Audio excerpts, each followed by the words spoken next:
భాగవతం శ్రీకృష్ణావతార కథా సూచన మంగళహరి కీర్తి మహాగంగామృతమించుకైన గర్ణాంజలులన్ సంగతము చేసి ద్రావ తొలంగును కర్మంబుల విలంబగుచున్రుపా.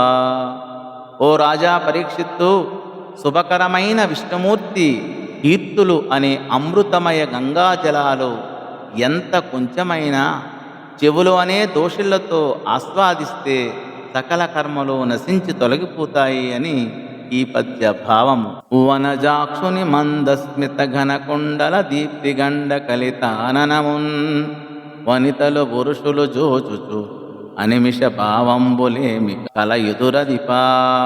ఓ పరీక్షన్ మహారాజా, వనజాక్షుడు అయిన శ్రీ మహావిష్ణువు యొక్క చిరునవ్వుతో, కర్ణ కుండలాలతో ప్రకాశించే చిక్కిళ్లతో కూడి మోము దర్శించిన స్త్రీ పురుషులు రెప్పపాటు విరామాన్ని కూడా భరించలేరు అని ఈ పద్య భావం. జనకుని గృహమున జన్మించి మందలో పెరిగి శత్రునెల్ల బీచమడచి పెక్కండ్రు భార్యల పిండి సుత శతంబుల గాంచితను నాది పురుషు గూర్చి క్రతువులు పెక్కులు గావించి పాండవ కౌరవులకునంత కలహమైన నందరా సమయించి అర్జునుని గెలిపించి యుద్ధమునకు తత్వమొప్పచెప్పి మగధ పాండవ సృంజయ మధుదశార్హంభోజ వృష్ట్యంధకాది సంపూజ్యుడగుచు నుర్విభరము నివారించి యుండనుల్లక మహామూర్తి నిజమూర్తి అందు పొందే.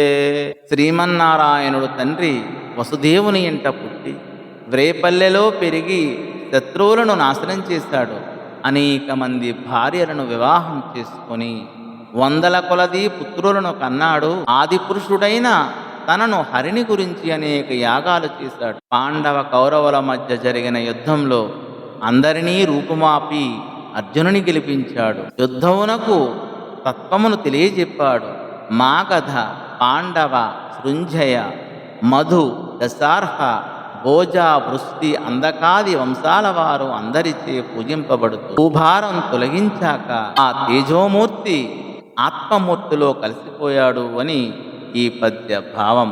నగు మొగమున్ సుమధ్యమును నల్లని దేహములత్తి కాటపట్టగు నురమున్ మహాభుజములంచిత కుండల కన్నముల్ మదే భగతియు నిలవేనియు కృపారస దృష్టియుగల్గు విన్నుడిమ్మగ వడసోపుగాత కనుమూసిన ఎప్పుడు విచ్చునప్పుడున్.